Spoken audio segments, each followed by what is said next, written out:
Yes, thank you very much. Please repeat after me wherever you are. I want you all to let us do our normal national anthem prayers. Put your hand wherever you are and repeat after me. Om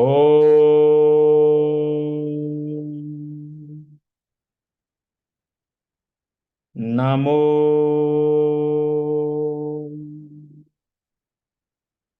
Bhagavate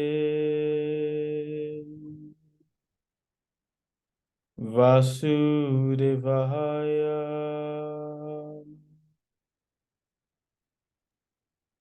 Om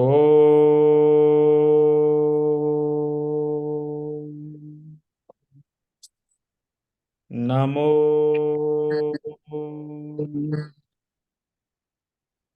Bhagavate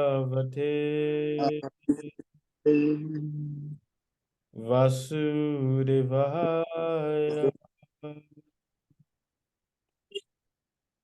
Om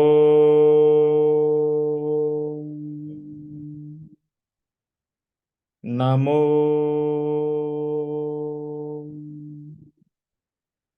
Bhagavate Vasudevaya. Okay, everybody, good evening and welcome to today's class on the mind and crisis. I believe the topic itself is a bit self-explanatory, but what is crisis? Crisis is what each and every one of us experience so long as you are a human being. There are certain things you just cannot run away from. And one of that is called crisis. Nobody wants crisis. There are different types of crisis also. Financial crisis, relationship crisis, educational crisis, mental crisis, health crisis, children crisis. At every stage of our life, one crisis is waiting for us. Whether we want it or we don't want it. Whether we plan for it or we don't plan for it. It is just there.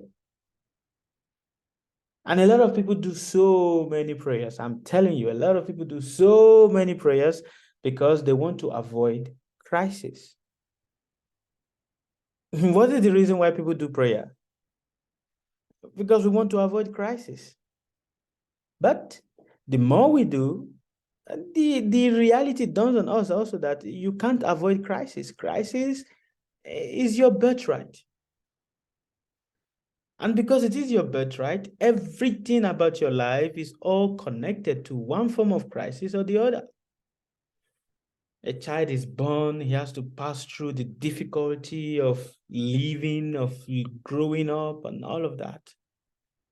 You become an adult, now you have to pass through the difficulty of proving yourself as a worthy member of the society by having a stable job, having a wife, and having more money to be able to maintain the family. And hence, there are so many crises that keeps coming up in our life.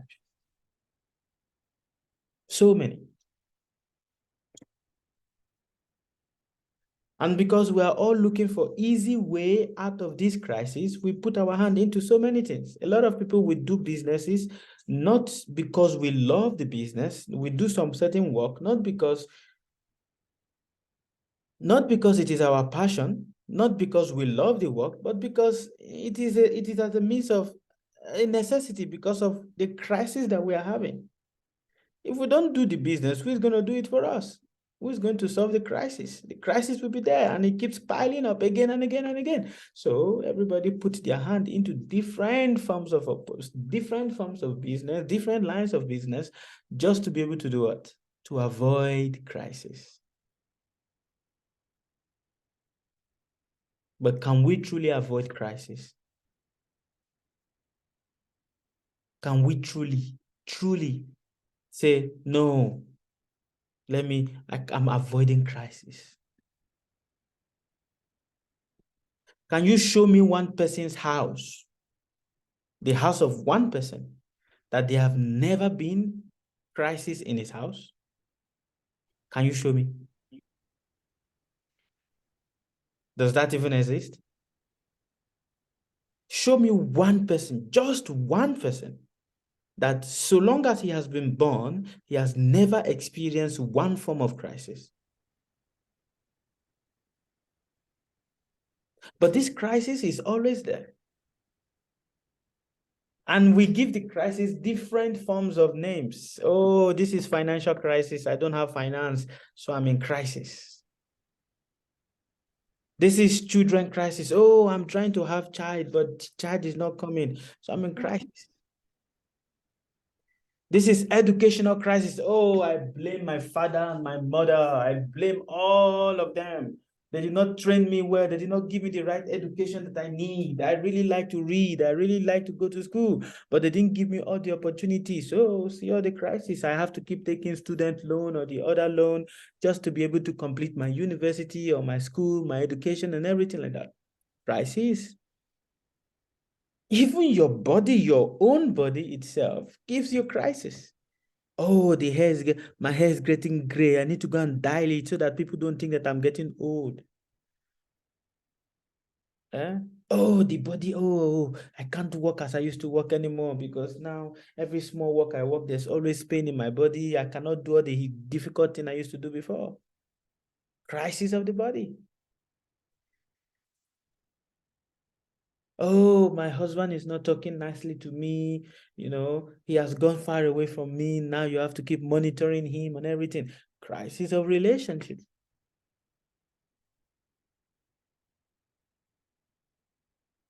So long as you are existing on the surface of this earth, there is never anything that we can come short of criticizing. There's never anything. Because we are always in one form of crisis or the other. All of us, all of us.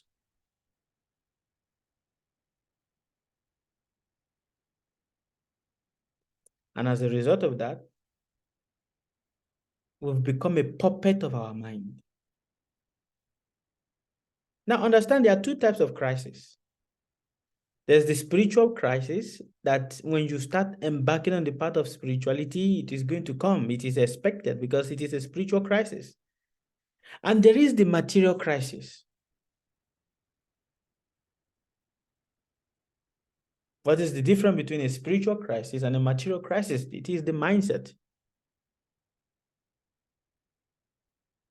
It is the mindset. And this was a big lesson to me a few weeks ago. And I would like to share it with you guys right now, but it is not yet the right time. Just you guys remind me. I will share with you guys this news. It was a big lesson. Crisis of the mind, crisis. The nature of the mind is to enhance things. What is the nature of the mind? It's to enhance things, to multiply things. It's like looking at life through the lens of a very big microscope. And everything you see through a microscope lens, how is it going to look? Is it going to look tiny? Looks big. It looks big. And hence, because we see life through the lens of these people,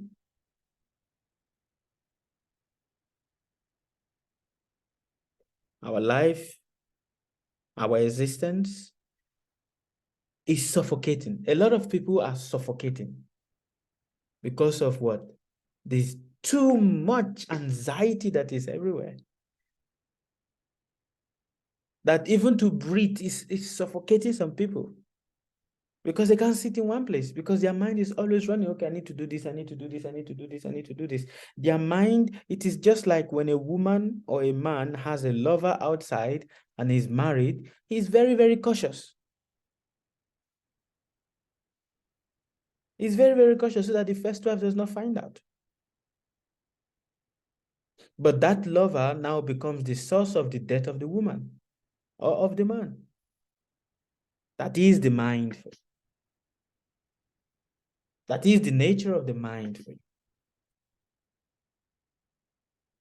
Crisis, we can't avoid it. Hell, from the moment you were born to this earth, crisis has been your longest companion.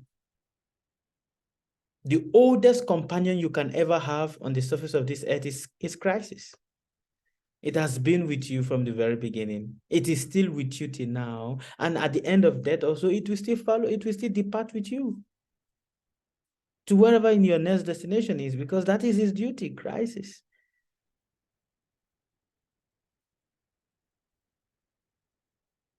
So sometimes a lot of us, when we pass through so many negative things in our life, we don't glorify God. The mind we get so locked up in that condition that we are passing through. Oh, I'm passing through this situation. It is very, very bad. We get so carried away in that situation that we forget even to tell God, okay, God, thank you. And some of us, we may be doing that, but we are not telling God thank you because we want God to, to do something for us, but not because we want the God to do things as his way, but we want him to do something for us to make things work perfectly according to how we want it. So the mind and crisis. Crisis does not exist without the presence of the mind. Are you understanding? How big your crisis is or how small your crisis is as a result of what? The quality of your mind. And my question to you right now, all of you that is listening to the sound of my voice right now, what is the quality of your mind?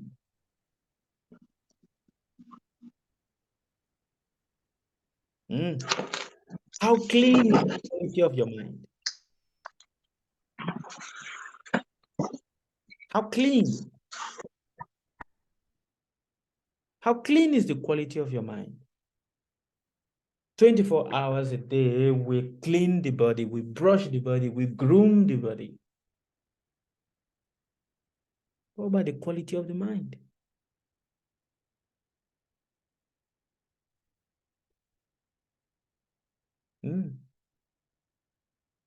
What about that? Because understand that however perpendicular you see crisis is as a result of your mind.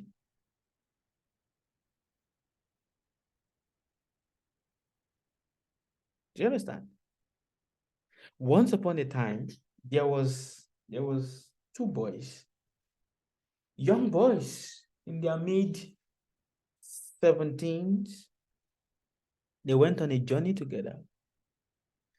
The elder brother of this boy, when the younger brother was sleeping, he saw a gigantic, scary looking, fearful looking, monster come to attack them. And he became so fearful that, oh, I need to protect my younger brother. I need to protect my younger brother. I need to protect my younger brother. So he started fighting with the demon. But this demon, the more you fight it, the more stronger it becomes. Normally, when you are fighting a person, the essence of fighting is to weaken the person. Is that not so? But for this demon, the more punches you give to it, the more strength it gets. It's like the punches and the slaps and the blow, it's like, it's like a recharge, to this demon. So what happened? The more the elder brother keeps fighting the demon, the more the demon keeps getting bigger and bigger and bigger, that the elder brother could not take it so much, he fainted. Now the younger brother, as at the moment that the elder brother fainted, he made some certain, noise. And the younger brother heard it. He came close and he saw his elder brother. And what happened?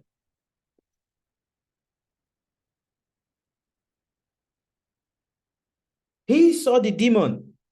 The demon, when the demon saw the younger brother, he started throwing, oh, oh, I would destroy you. I would destroy you.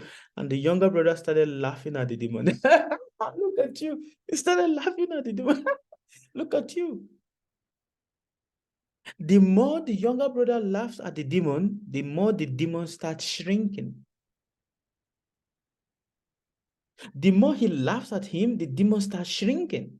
The more the demon keeps threatening to fight and to kill the younger brother, and the more the younger brother laughs at the threat of the more the demon starts shrinking and losing all his abilities.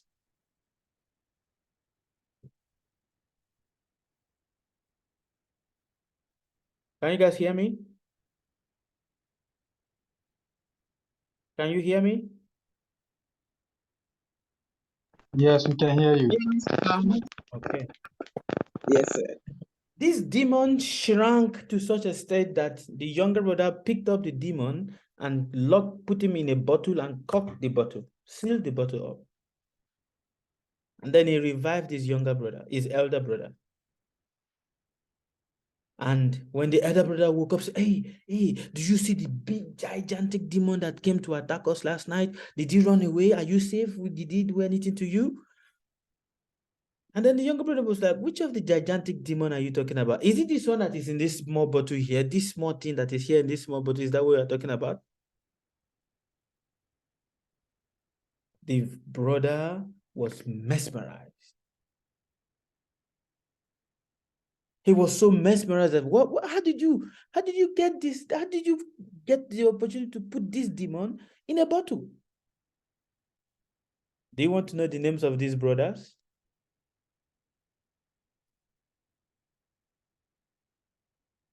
Their names are Krishna and Balaram. That is their name. The elder brother was so perplexed, like, how did you, this demon was so big for me that me myself, I had to faint. Now, how did you make him to become so tiny and so small that you have to put him in a wine bottle? And do you know what the younger brother said to the elder brother? He said, this demon, it feeds on fear. That is his food. This demon, it feeds on what? Mental crisis. Mental fears is what makes this demon happy. And the more there's fear, the more he becomes stronger and bigger and bigger. And Krishna, understanding this, started laughing at the demon. When he laughs at it, it pricks its ego. And that is the same thing with each and every one of us. We have this demon in ourselves.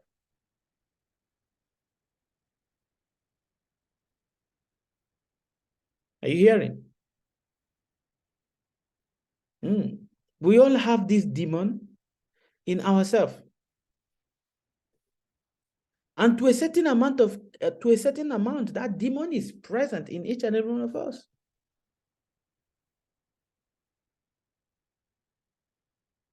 It is so present that whatever we hear from people, it easily affects us.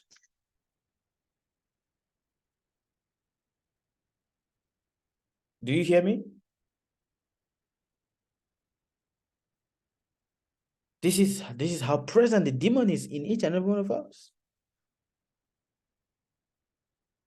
And when people tend to we will respect you, then with the mind, the ego starts getting bigger and bigger. And what is the trap of the ego? It is the mind.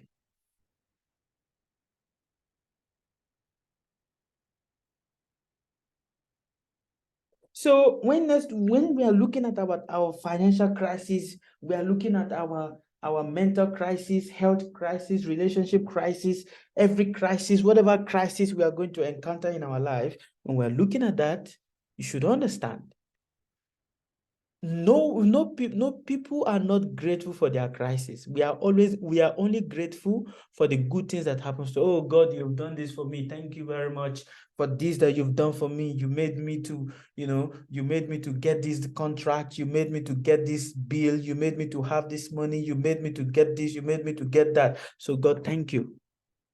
But how many of you here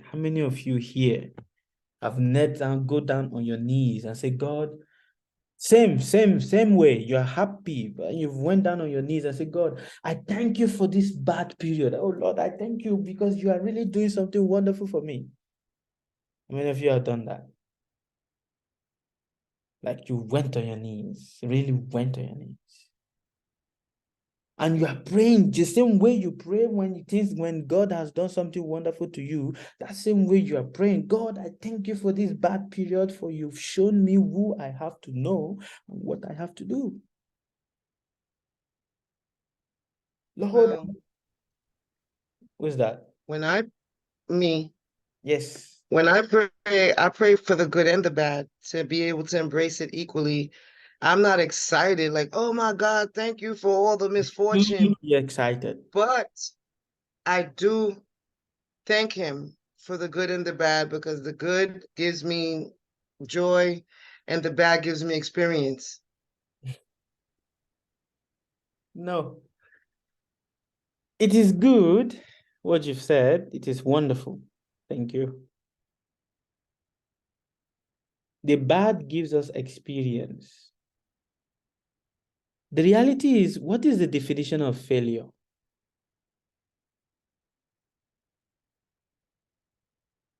What is the definition of failure?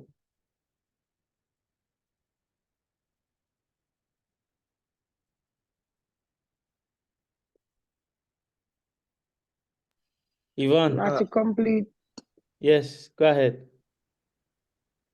not to complete something that you wanted to do, not a completion. Not completing what we want to do. So that is what we define as failure. But do you know the real meaning of failure? Failure simply means success in disguise. Because for you to get success, you must also have failure. So what is success? Success is nothing but failure in disguise. And what is failure? Failure is nothing but success in disguise.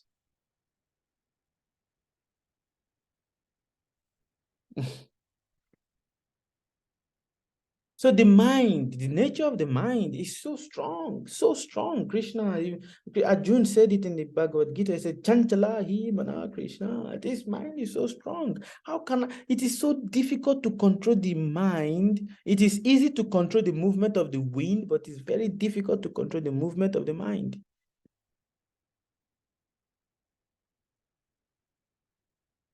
When something terrible happened to us, the mind makes us feel like, wow, this is only us in this world that this is happening to. So our life is so useless, it's so doomed. Look at what is happening to us.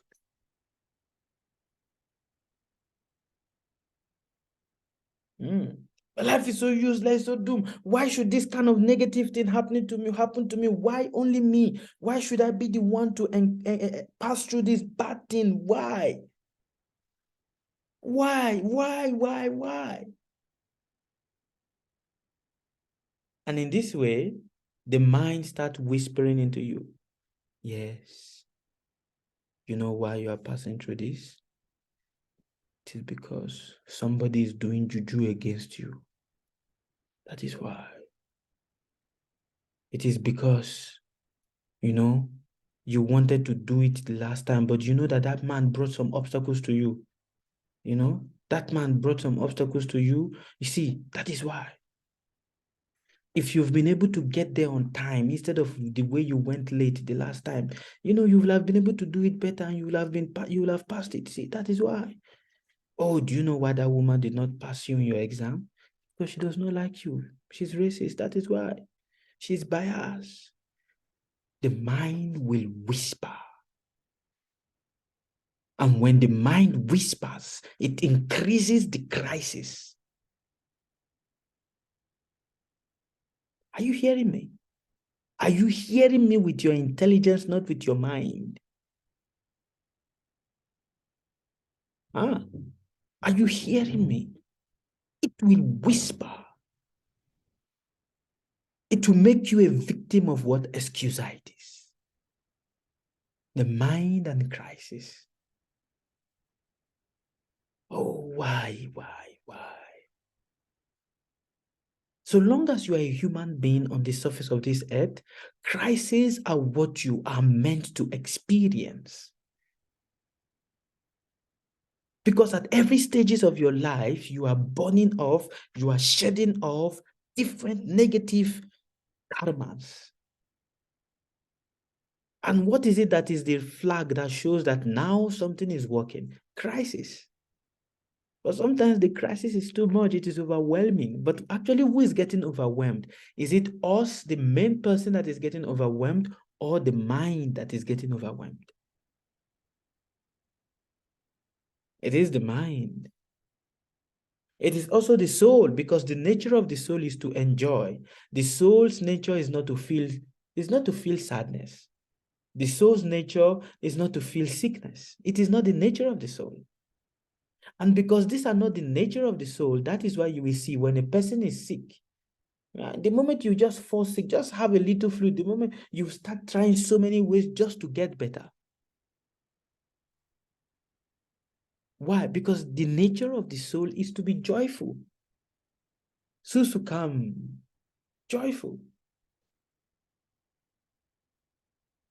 That is the nature of the soul. It's nature. And because we want to connect to that nature of the soul at any means possible, we do so many other things that the mind carries us away from the original goal.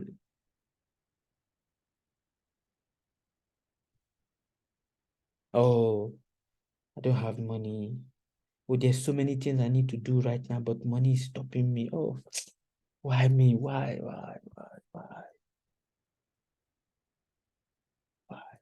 And so what? Huh? And so what? Huh? And so what? You don't have the money right now. And so what? Huh? The mind make you a slave, tie rope on your neck and draw you left, right, center. Hey, come here, see yourself, see your life. And then you start like, oh, I'm helpless, God, why am I helpless? Oh, you beautiful cry. Crisis makes us to cry.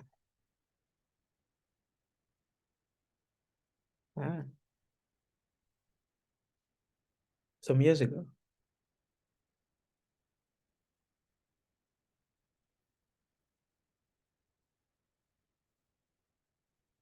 I had an experience with my father-in-law.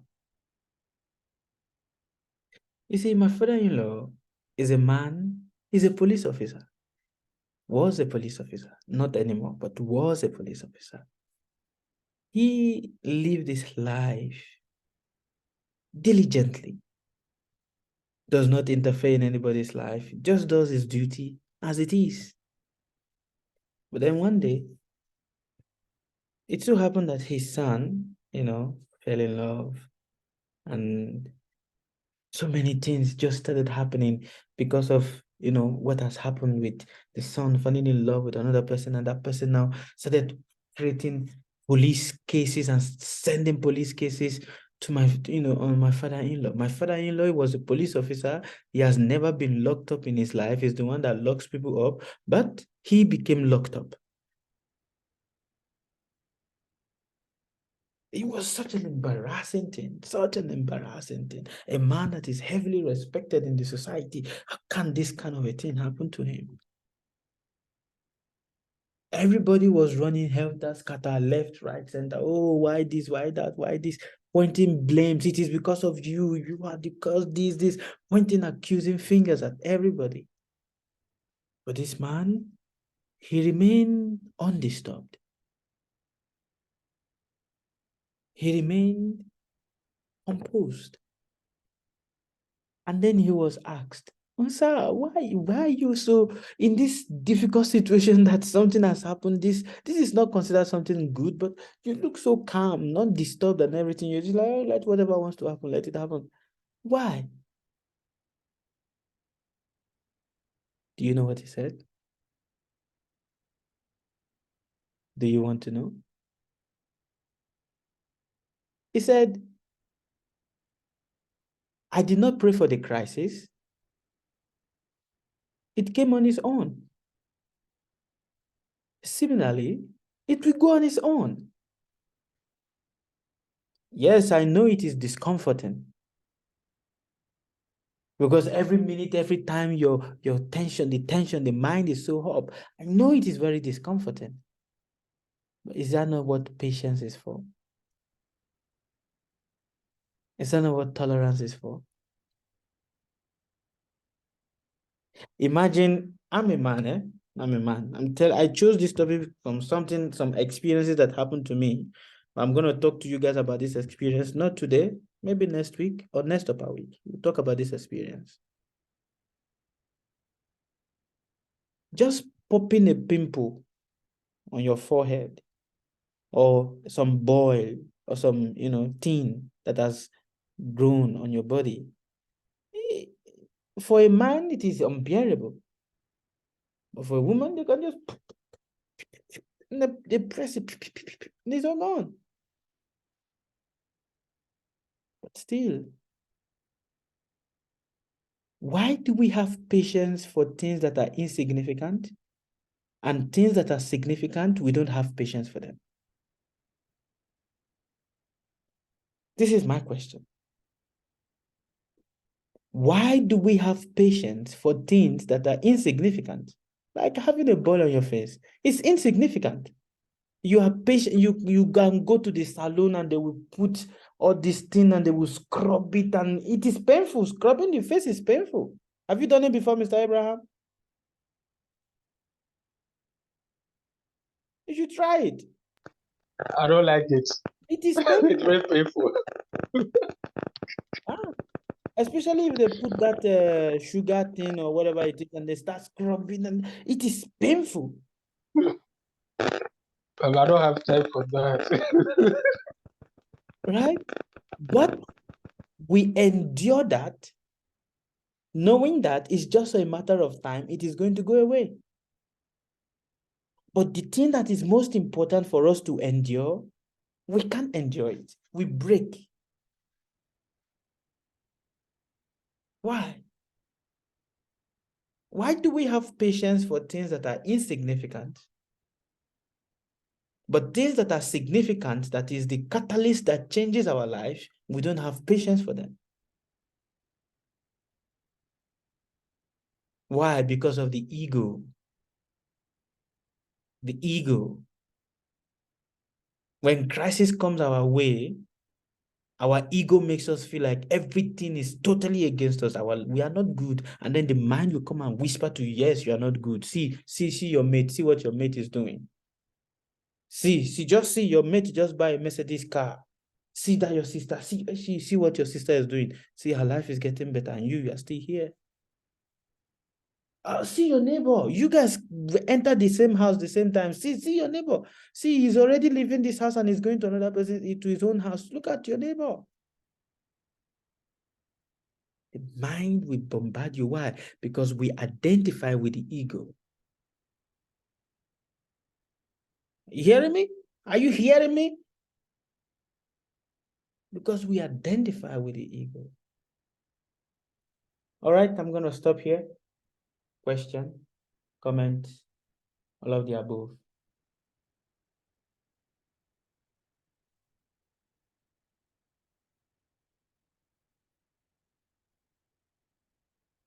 Yes, what are your questions?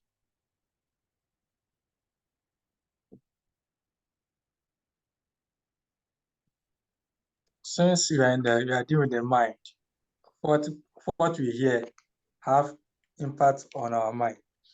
What about those? Because the yogis used to say, or teachers used to say, you control our mouth, you control our genital.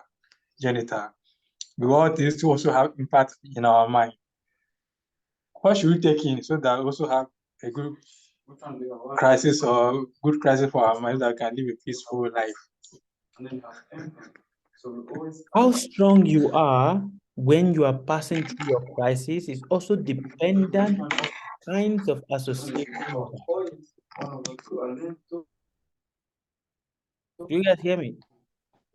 How good you are or how strong you are able to be when you are passing through your different life crises is based on the kinds of people's association that you have with you. If you have the association of people that complains and cry, oh, why is this happening? They get worried and one part of their head is getting frozen because they are so worried with, thoughts and everything like that. Then you also, you're going to, when you pass through your own crisis, you are also going to be like that. Crisis shows you your association. That is one thing. It shows you who your true friends are. It shows you who your true families are. It shows you who is the real person that truly cares for you. That is the reality.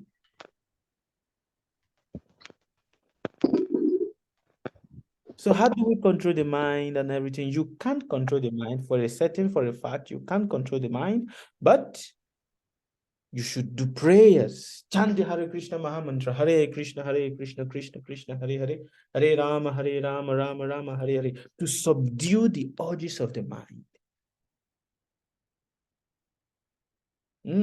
To subdue what? The urges of the mind.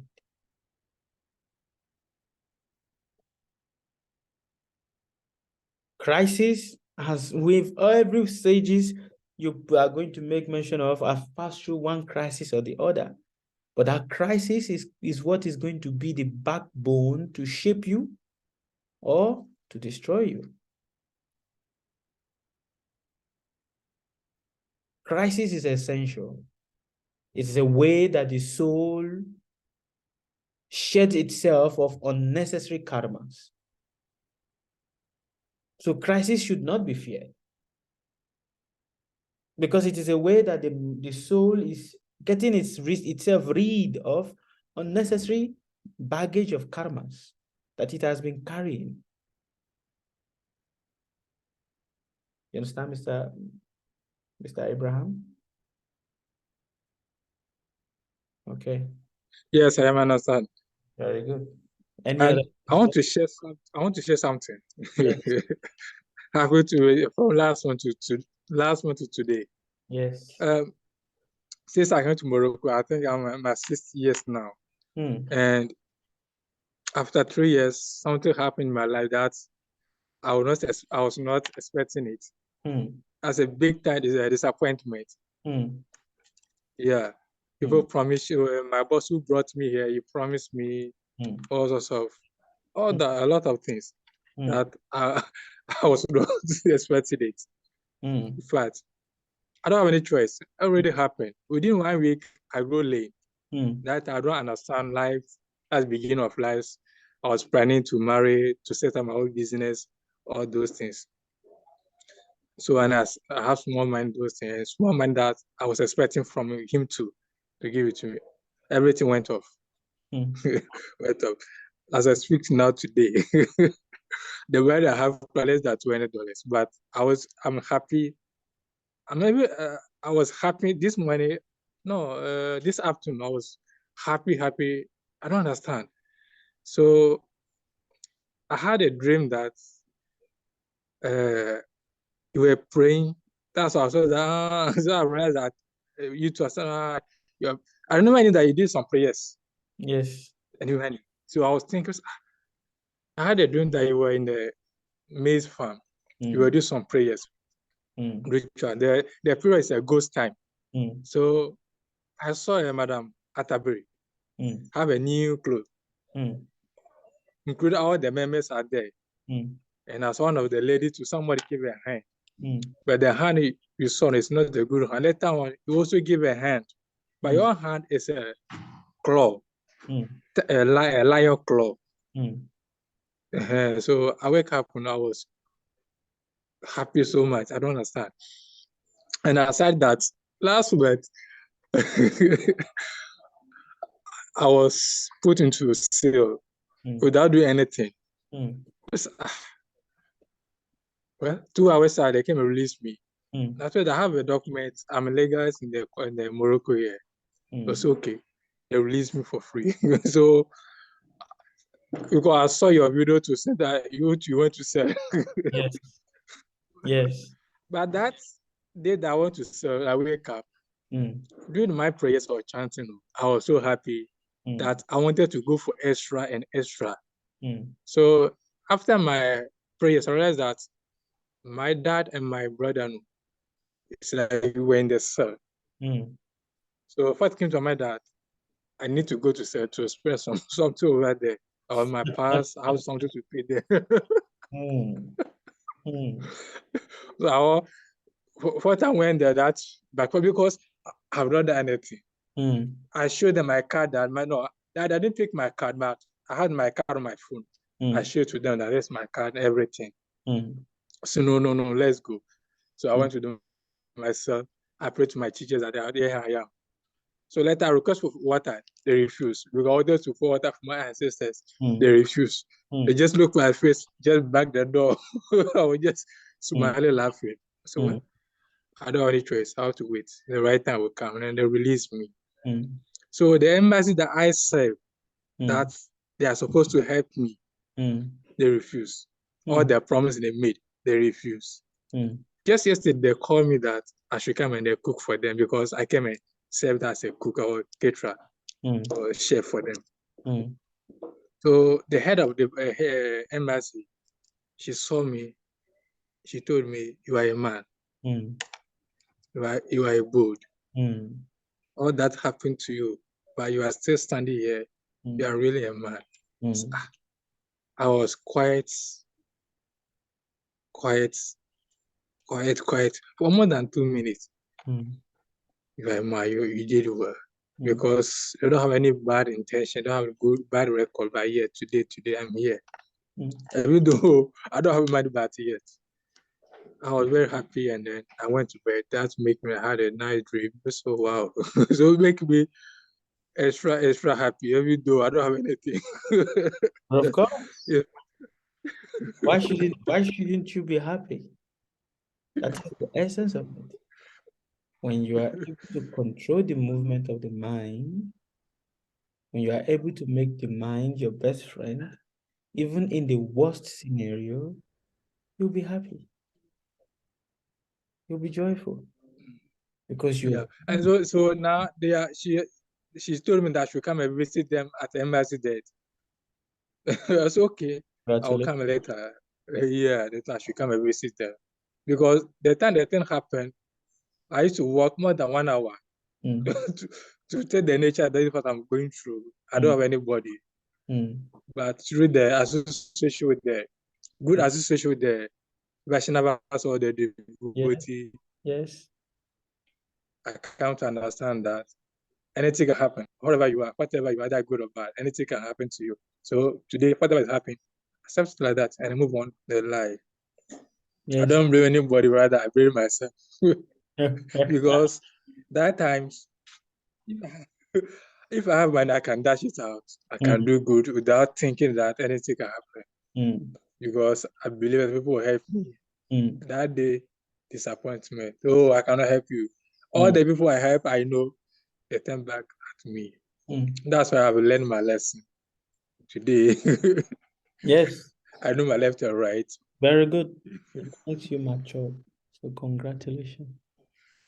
Yes, that's where that's what I want to share with my sisters and my brothers here. Yes. That you should get ready. Anything can happen to you, wherever you are, either strong or you're not strong. Be ready. Thank you. Yeah. Thank you very much. I'm very grateful for what you shared. And I know it is also encouraging to every other person that is here and those that will be listening to the sound of our voice. Yes. Crisis shows who you really are. Are you a coward or you are a brave person? It is only when you pass through crisis that you'll be able to really see who you really are, what you are really made of. So yes, but When you pass through your crisis, also your mind is going to escalate everything to you. And you need to be able to call back the mind. All right. Thank you. Any other questions? How about Yes. Go ahead. how about those people? Because I Yeah. know a couple of people Mm. that it seems like they're in an eternal crisis. Every time they call you, they're complaining. Every time, like, it's never a happy moment. How about those type of people that is in eternal crisis, always complaining, always has something wrong, always has like, it's like they feel like a burden because you're like, oh my God, trying to look for help. And I don't think anyone has crisis 24/7. So how about those people? That have crisis 24/7. Yes. It's very simple. Look at their mind.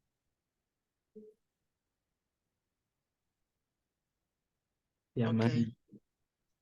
Today I did a little experiment on TikTok before coming here. Now let us do another. Let us do experiment. I want you all to look at me. Everybody on your video and look at me.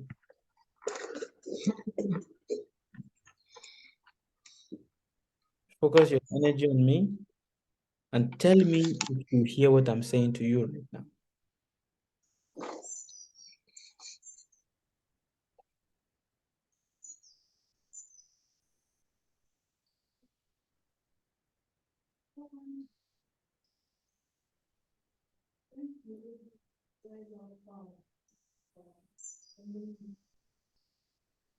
Did you hear what I said? I said one sentence. Just one word. Did you hear it?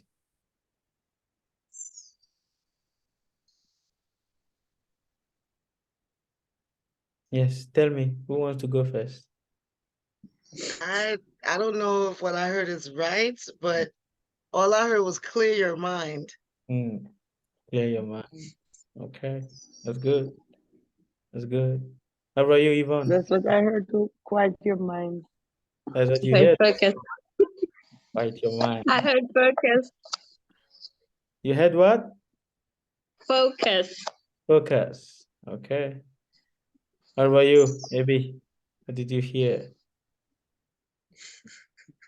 Nothing. Okay. How about you, Latifa?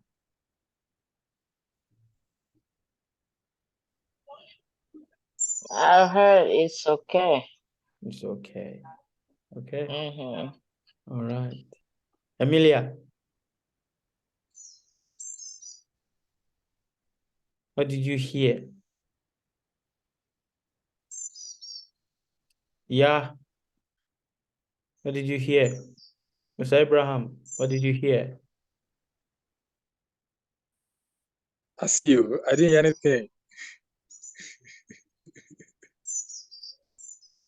You were in the class. Yes. I had to be sincere. You were in the class.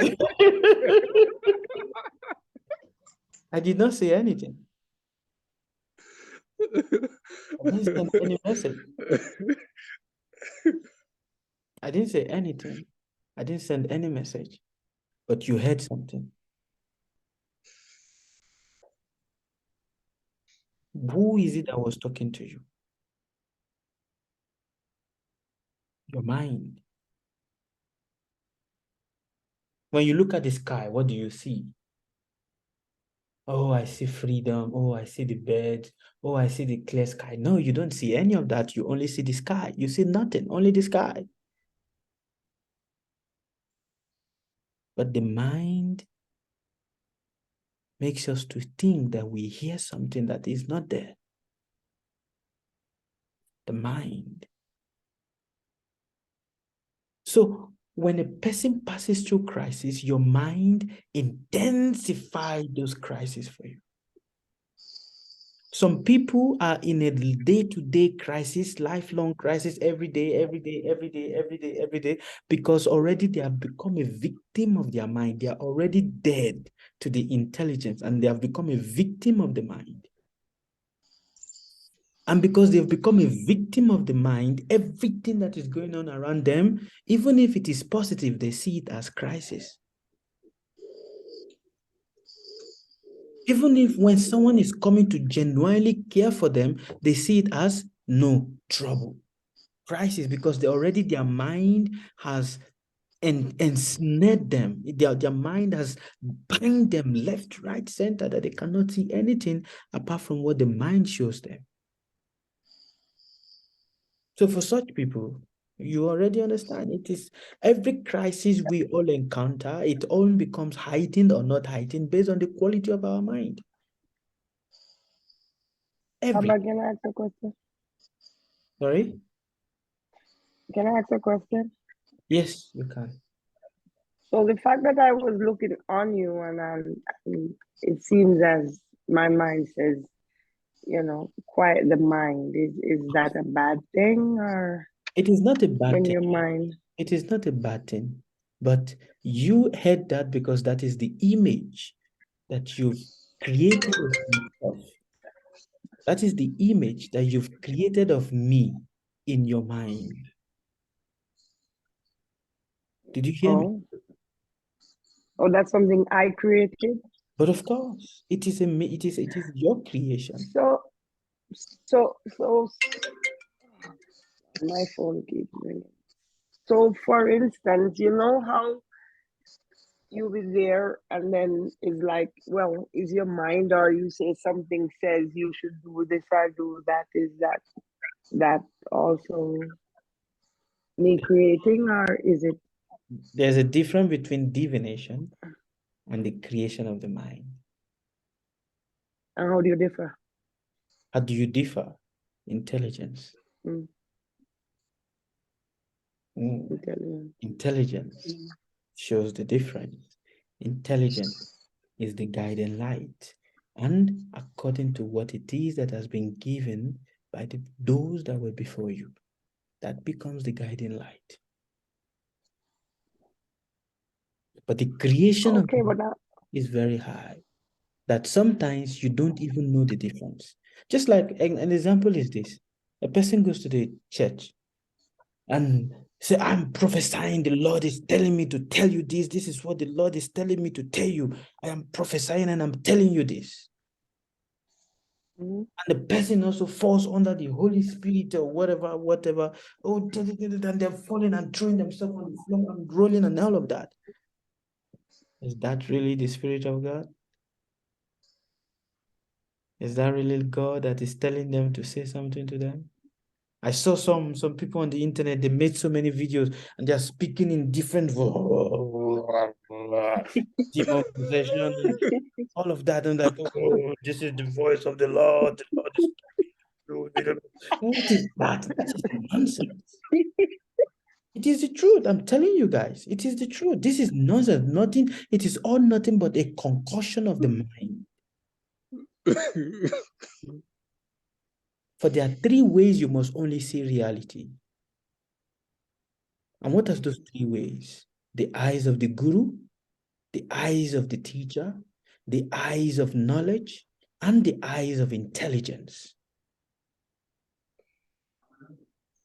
Did you hear me? Listen. There are three Eyes ways. of the guru, eyes of the teacher, Eyes eyes of the guru knowledge is the same and as the teacher. intelligence.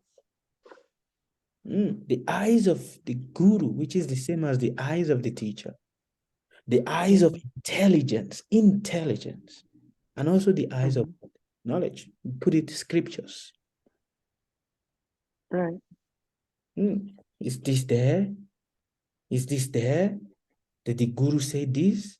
He said, Guru Shakshu, Jnana Shakshu, Shastra Shakshu. See through only these three eyes and you will never get lost. You will never make any mistake. But when you don't see through the three eyes, you will make a lot of mistakes. You will commit a lot of offenses in your head. Do you understand? So, how do you know? Is it there? Is it written down? Have it been there before? Does the teacher see it? Does my intelligence also see it? Then you know. How do you know who is a charlatan from who is not a charlatan? Is it written on their forehead that this is a charlatan and this is not a charlatan? Is it written? No. Charlatan. What's that? Fake. How do you know who is a fake and from what is real? Oh, fake. Yeah. How do you know? Your intelligence. Intelligent. Sometimes you could just see it. Voila. Voila. But when you are able to, for you to truly be able to see it, you must be able to hear what your intelligence is telling you, not what your mind is telling you. A few days ago, I was told something. I'm sharing with you guys here now, so you know. I was told I'm going to die. Yeah. I was told I'm going to die. And I was given By who? Oh my God. and I was given a particular day. I was scared. Not scared that, okay, I'm going to die, but scared that what is going to happen to all of you? What is going to happen to the children? All these people, what I've started, if I start this and I pass away, it's going to be like I'm cheating you guys. What is going to happen? You guys will become lost. And then I spoke to my spiritual teacher, my Gurudev. And I told him, Gurudev, this is what I was told. What do I do? He said, I was also told the same thing. I have been told the same thing so many times. Many times I have been told the same thing. And you were also there. You were present when I was preparing myself to also leave the body. On 2 occasions, I have prepared myself to leave the body. My Guru Maharaj was telling me. But that even sometimes you will be sitting and then you will hear, he's going to hear the word, you're going to die today. You cannot run away from me. You're going to die. And so what? He said, all right, let it come. So what? And so, what's the big deal? He said,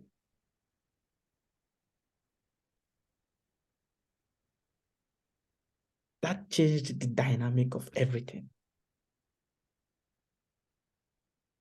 Why? Because now I see through the eyes of my teacher. It changes the dynamics of everything. My teacher have said it. And so what? That is my lifeline. So what? That is where the faith is. It happens. Crisis. How strong the crisis overtake you or does not overtake you is depending on the quality of your mind. What is the quality of your mind? A lot of people have sunk because the quality of their mind is not a strong ship enough, and they have sunk, and their intelligence could not captain the ship to a safer shore. And they sank down. And so what? My teacher said it to me. And so what? What's the big deal in it? So yeah. What's the big deal in it? So seeing through the eyes of the teacher means that. Because the teacher is powerful. he himself can change your destiny.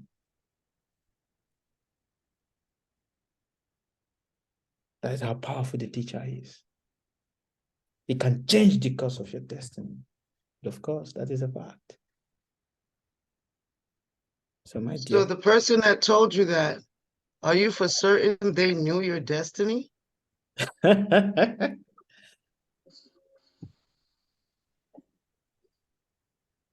There are certain things that we know. And when someone said it to you, you will also know that yes, there's something in this. You understand? There are certain things that without people saying it to you, you know. But now when it is being said, you're like, okay, yeah, all right. But then, this is the power of the guru, the power of the teacher. The teacher can change your destiny. But how? I thought you can't change your fate. You can't, but the teacher can. Yes. The genuine teacher, he can. Because he's an ambassador. If he says, it remains like that. Because he's highly connected. He can. On behalf of you, he can. There was one of my god uncle, my grand spiritual father. He died when he was in his 50s. He died of melanoma cancer. Right? That's how he died. But before he died, the way and the things he did for people, it was absolutely amazing. Like, this is someone that is about to die, but look at what he's doing. He had a disciple. This disciple was very sinful. He goes to smoke. He breaks all the principles, have relationship with other men's wives, do everything, go against all the things that the teacher have told him not to do. And then he died. He died through an accident. And what happened? The teacher, my father, my god uncle, he's a spiritual teacher himself now, in his own right now. He's a spiritual teacher. He had a dream. And he saw this my god uncle that died. He was being pulled, like he was in the mortuary, and they're like deciding where to throw his body. There's a dark room and there's a light room. Should they throw his body in the dark room or should they put it in the light room? They're about to throw it into the dark room. And then his own teacher, my grand godfather, he came. He's dead, but he came. And he said, no. Don't throw him into the dark room. He's my godson. I have taken him and I have accepted him. He's my godson. So don't put him there. Put him this side. Because he has done something bad, yes, I understand, but he has surrendered to me. So I've taken charge of him. And my god uncle woke up in the dream.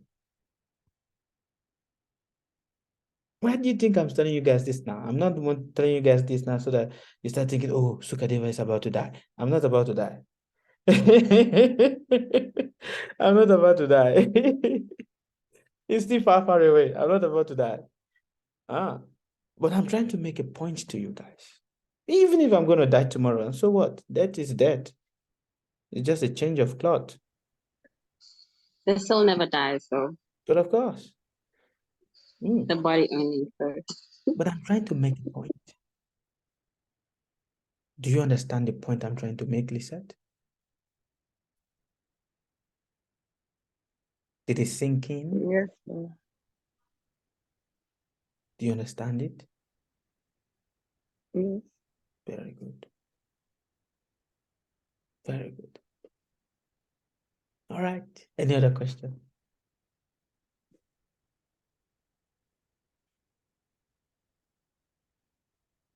You got me a little bit worried. You know, I'm a worry, Alec. Why are you worried? You say you're gonna die. But of course. Is it yeah, not natural to die?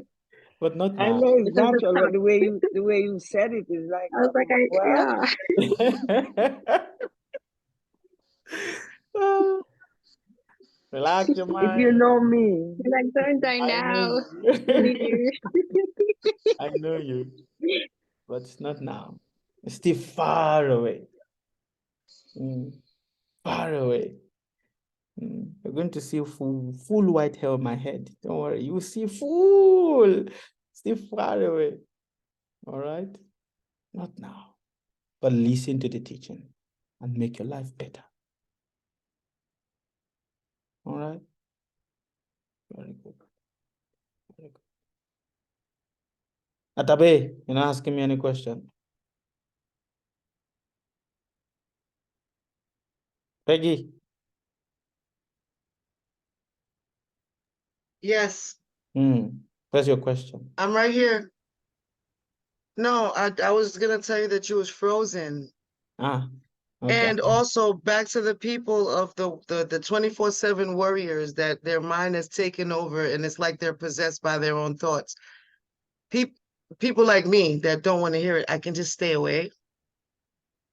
Yeah, so, yeah. What's wrong? No, because I know that we're supposed to be of service and stuff like that, but there's certain people, it's like they feel draining. So stay away from them, Okay. right? My great grand spiritual father, he said, common sense is easy. If you don't have it, borrow it and use it.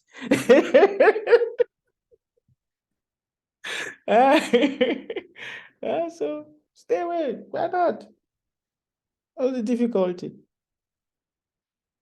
No, I just didn't want to feel like because like I said, you always said that we're here to be of service, to spread the news. But if they don't want to hear anything you have to say, and no matter what you say, it's woe is me. Oh, woe is me. Woe is her too, and him too. Like, So stay away from them. Understand, it is not everyone that is going to understand your message, and it is not everybody you must speak or preach your message to. Some will only take your message so as to find it as to use it as a means to argue more with you, not because they want to understand anything, but they just want to argue. Some people are like that. And some will use it as a bone of contention with you, because they want to feel that they have to prove a higher point than you. See, this is the reality of this world. Everybody thinks or believes that they know something more better than the other person. Oh, my speech is more bigger. Let me tell you more bigger speech. Oh, what do you think you know? You don't know anything. Let me tell you more phrase than you know. And here there's a competition of words. Everybody's all competing to be the one that have the best way of speaking, that can touch the heart of people and melt their heart and make them cry. yo, That is the competition that is in the world right now. But that is not what you stand for. wow. Yes. You know something? I see.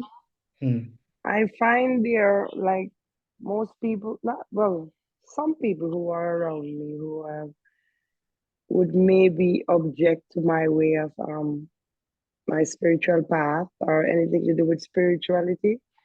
But yet still, if in event something happens to them or anything, they'll find me. But of course, why wouldn't they find you? I have that a lot. Yes, they will always find you. But yet still they object. Yes, first of all, people will criticize you for not understanding what you are doing. And later on, after they've passed through a certain shaking and crisis of life, then they start realizing, oh, you were right. Yeah, but if you give them a hand and they go through, they're the same ones who just, become a certain way still. Yes, that is you paying off your karma to them. Yes, it's you paying off your karma to them. Sometimes we give some certain help to certain people. I have that a lot also. There's so many people I have helped, prayed, fasted for, stayed whole night doing prayers for them. But because they were so desperate, wanting to see their life change overnight, they will call me and they will insult me. Oh, you Baba, you are this, you are that. You told me this, I did not see it. This. They will insult me. And after 4 months or 5 months, then they go, oh, Baba, I'm very sorry. I was just so desperate that time. But now I'm seeing the changes of everything you've said to me. Oh, I'm so sorry. It is expected. Anybody that is naturally spiritual, you will pass through this. So if you are experiencing it, it is a sign that you are naturally spiritual. First, you will be humiliated. You will be embarrassed. You will meet people that will criticize you. You say so many things to you. It is expected. But you shouldn't be fazed because of that. You shouldn't be. It is natural. It comes with the territory that you are trying to occupy. Even the people in your family, since Yes, you don't go to church, you're the devil. yes, Then the most. territory. It comes with the territory. You are trying to occupy a certain territory. It comes with some certain benefit at the same time. It also comes with the negative. Yeah. And the funny thing with me is that when it's time for me to help, I don't remember that they did that. Is when I'm finished. Yeah. That is good. So I keep doing it again and again. Yes. And my friend would tell me, "Oh, you're stupid, you need to stop doing that." My girlfriend says that. Yeah. It is good. So That is part of the element of being a spiritual person. When people come, even if they have done so much, some of the worst, nastiest, or said some of the worst or nastiest thing to you, but when they come asking for help again, the first thing that comes to the mind, okay, let me help. It is only after helping them, this person said do this, you remember? But you've already done your part. You've done your part. That's what it means to be a spiritual person.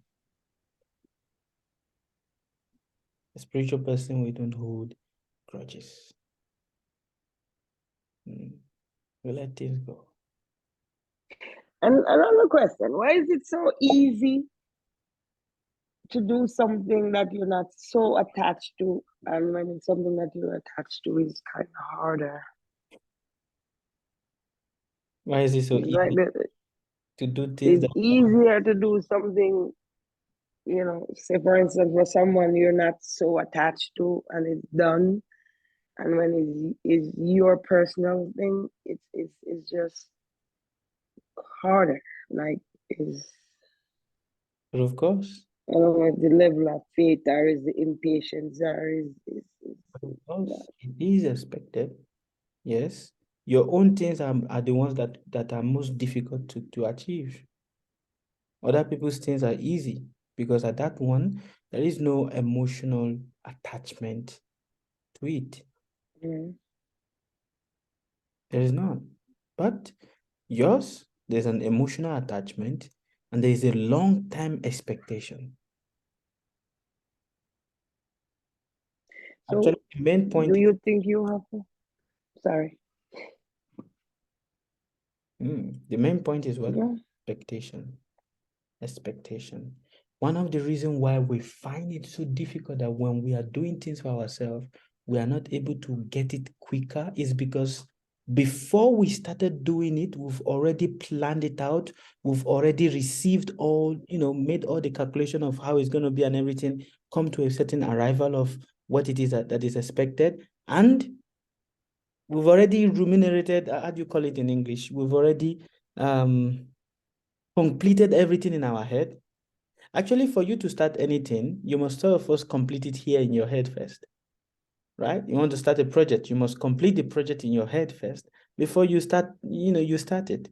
If you don't complete it here, you start it, you will not be able to complete it. But majority of the reason why some of us, when we start something for ourselves, we are not able to either finish it or we are not able to start it or we are not able to complete it is because when we are doing the project here, we attach too many emotion to it and we attach too many, what do you call it in English? Expectation to it. So But we have to remove emotions. sorry? We have to remove the emotions. But of course, it's a duty. Well, you should remove emotion. Not like you should become a robot, but at least the emotion has to be balanced. When it concerns doing things for It's other kind of difficult. it is not difficult.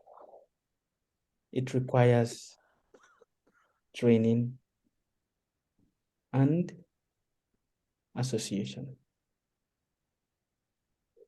That's all. It's like when you are treating other people's children, it is easy. They are not your children. You can easily do whatever treatment you want to do for them, give them whatever injection you want to give them and everything. It is easy. You're done. Because you're not going to see them again. You're not living in the same house with them. They're not sharing any bond with you. But when it concerns, treating your own, oh, it's difficult. It's difficult. Extremely difficult.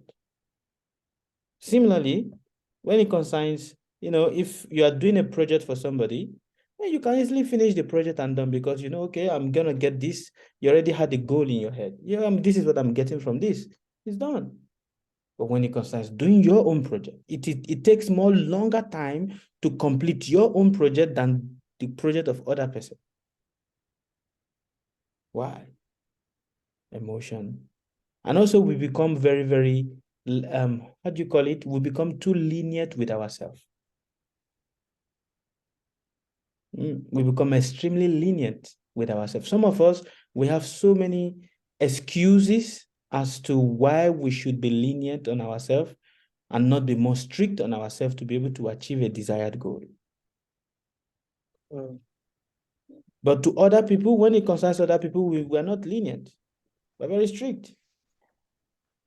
And that is why they say that teachers, especially secondary school teachers or primary school teachers, they said they are too strict on other people's children, but on their own children, they are not strict. It's the saying that they say, here in Africa. It is true. If you go to Africa, you see all the secondary school teachers, they will beat, if a student make mistake in the class, they will beat the student and everything, but their own child, they will not even be able to raise a cane and flog their own child. Why is that so? Why do you think that is so? Question to you guys. Why?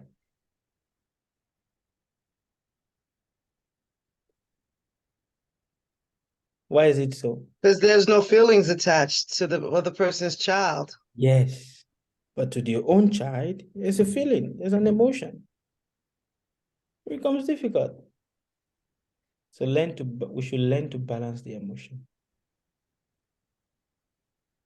then we'll be able to take the right action when it is needed. All right. Okay, I'm gonna leave you guys now. Okay. Thank you. Ladifa, you didn't ask any question today, so maybe tomorrow you will ask question. All right. Mrs. Winifred, I didn't hear any question from you today. So maybe tomorrow or... Yes, tomorrow, sir. I'm a little distracted today. Yes, I can see that, but not a problem. All right. Thank you all. God bless you Okay. abundantly. And see you tomorrow. Au revoir. A bientôt. Good night. Okay, bye. Bye. Yeah.